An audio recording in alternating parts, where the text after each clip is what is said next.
last time we saw each other was on video, and I suppose we're on video again, but Well, we're real, aren't we? We're in an orangery. Do you know, John, you made a lot of... That was very laborious, wasn't it, for you to say? Try again. Orangery.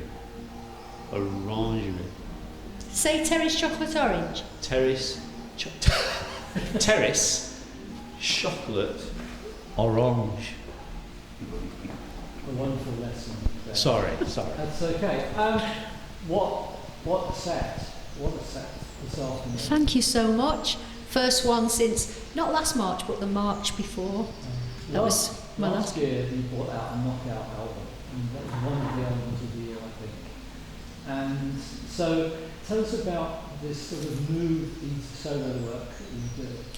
Well, it's not a new move. It's a move from before I joined Merry Hell. I think I've been in Merry Hell now for 10 years. But before that, I was a singer-songwriter, properly doing the apprenticeship of 15 to 20 years that one does on the folk scene. You're on straight after the raffle, if anyone doesn't know.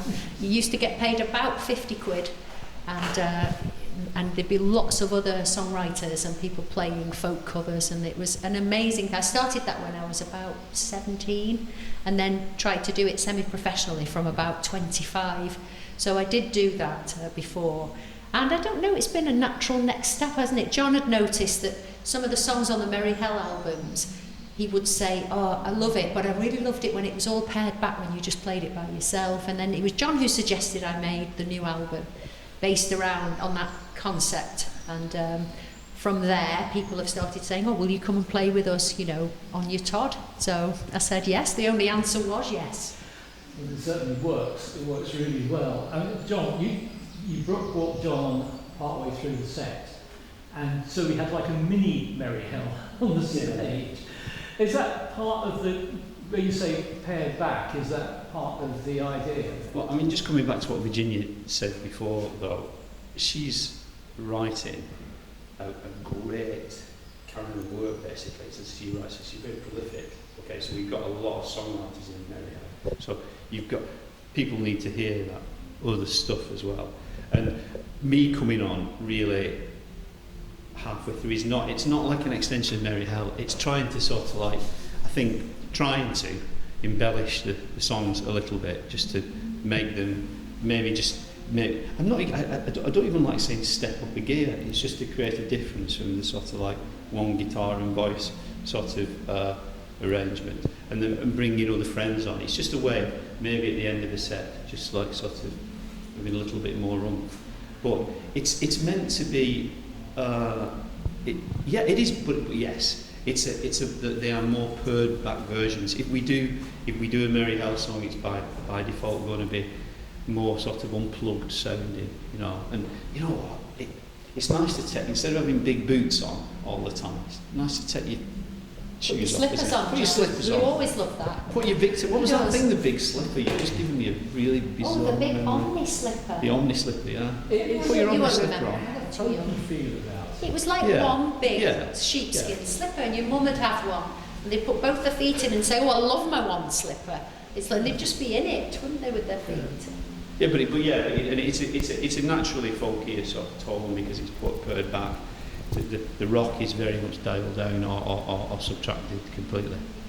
Now, Merry Hell, I've seen so many times actually rocking the stadium, rocking the church. Rocking the pallet. The pallet, the showroom pallet. A couple of examples. Yeah. Is that what's in store for later today? Yeah, we're gonna rock the beard because I mean,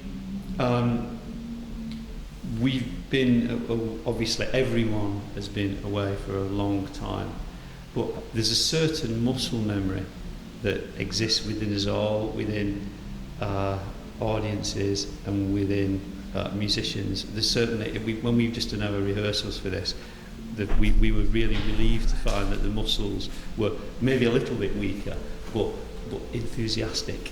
So what you're going to get is full tilt, Merry Hell, playing a fair proportion of new material, because we put in the lockdown period we released an album. Interesting thing to do a big band album remotely rather than doing it in a classical studio format. So one of the things with that is you've got to, because we never rehearsed those songs live, we just did them by sending parts to each other. We then had to go and learn them, and the result, part of the result, that'll be tonight. So a little bit of nerves for that, and then you're going to have like a third degree of Merry Hell, sort of like straight down the middle Merry Hell. We're going to, but in the rehearsals, I really felt my sort of Merry Hell muscle sort of like torn up a little bit. The Merry Hell muscle, Virginia, have you got one of those? I think one of the reasons as well why we're going to go Hell for Leather tonight, Merry Hell for Leather, is that we've felt this responsibility right through this pandemic, this closing down of musical theatres, to our audiences. The first thing we said was, well, we're going to be the first headline band that a lot of people see, have seen for nearly 2 years. We've got a responsibility to go through every emotion that they have felt during that time. It's not just joy, is it? People have felt pain, they've felt loneliness, they've felt some grief as well. So we want to take them through that journey of emotion and hopefully leave them just feeling exhausted and refreshed and nourished. Sounds wonderful. Well, very best of luck with it. It's a great evening to look forward to, and a wonderful set this afternoon. Thank you so much. Thank you very much.